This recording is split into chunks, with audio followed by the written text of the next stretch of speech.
गोकुल में भगवान का जन्मोत्सव। वसुदेव गोकुल में आ पहुँचे। योग माया के आवरण वश सारा गांव नींद में डूबा हुआ था। वसुदेव ने श्री कृष्ण को यशोदा की गोद में रख दिया। बालिका स्वरूप योग माया को उठा लिया। वसुदेव ने सोचा कि अब भी उनका प्रारब्ध कर्म बाकी रह गया है, तभी तो भगवान को छोड़कर माया को गले लगाने का अवसर आया है। वसुदेव योग माया को टोकरी में बिठलाकर वापस कारागृह में आ पहुँचे। ब्रह्मा संबंध होने पर सभी बंध टूट गए थे। अब माया आई तो बंधन भी आ गए। वसुदेव गोकुल से माया को अपने सिर पर बिठलाकर लाए, सो फिर बंधन आ पहुंचा और कारागृह के द्वार बंद हो गए। माया बंधन करता भगवान की आज्ञा के कारण ही तो वसुदेव ने बंधन को स्वीकार किया।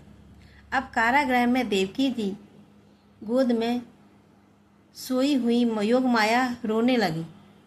सेवकों शीघ्र ही कंस को संतान के जन्म का समाचार दिया। कंस दौड़ता हुआ आया, कहा कि हे मेरा काल, मुझे सौंप दो। कंस योग माया के पांव पकड़कर उन्हें पत्थर पर पीटने लगा, किंतु माया कभी किसी के हाथ में आई भी है। आदि माया ने तो कंस के ही सिर पर एक लात जमा दी और हाथों से छूटकर आकाशवाणी हो गई।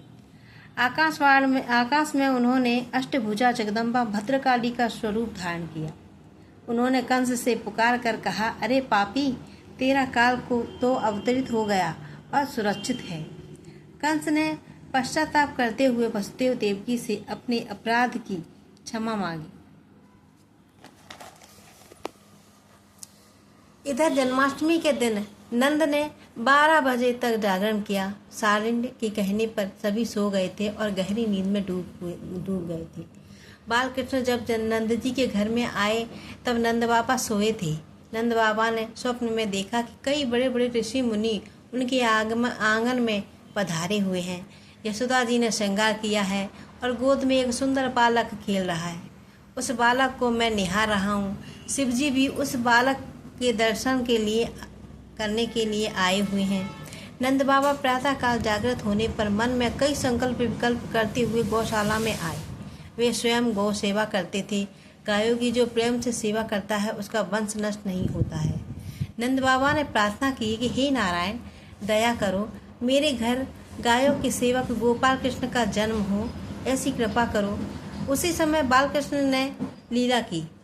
पीला चोला पहने हुए, कपाल पर कस्तूरी के तिलक वाले बालकृष्ण घुटनों के बल पड़ते हुए गौशाला में आए। इस बालक को नंद जी ने देखा तो उनके मन में हुआ, अरे यह तो वही बालक है जिसे मैंने स्वप्न में आज ही देखा था। बालकृष्ण ने नंद बाबा से कहा कि बाबा, मैं आपकी गायों की सेवा करने के लिए आया हूँ। गौशाला में आए हुए कन्हैया को नंद जी से प्रेम से निहारते हुए स्तंभ से हो गई। उन्हें देह भान तक नहीं रहा। बालकृष्ण के दर्शन से वे समाधि से हो गए।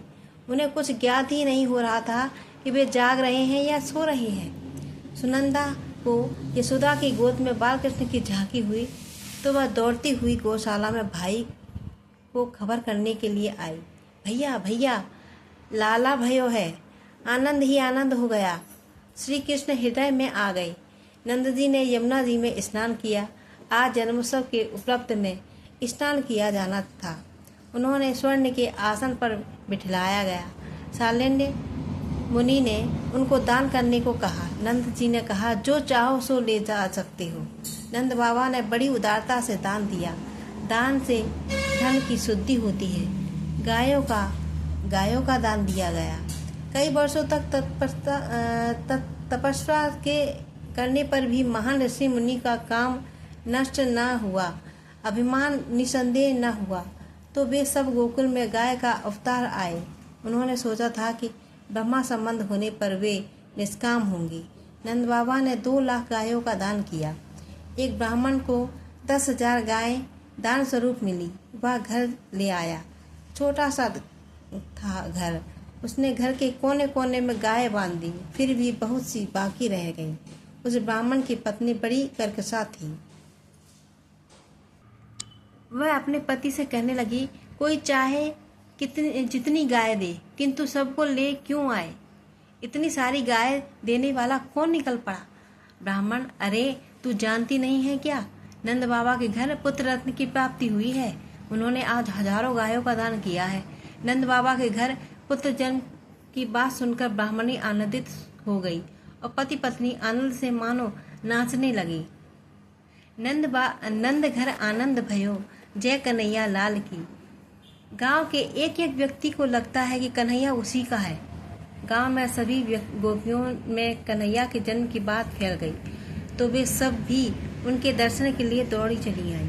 मानो नवदा भक्ति दौड़ती हुई ईश्वर से मिलने के लिए जा रही है।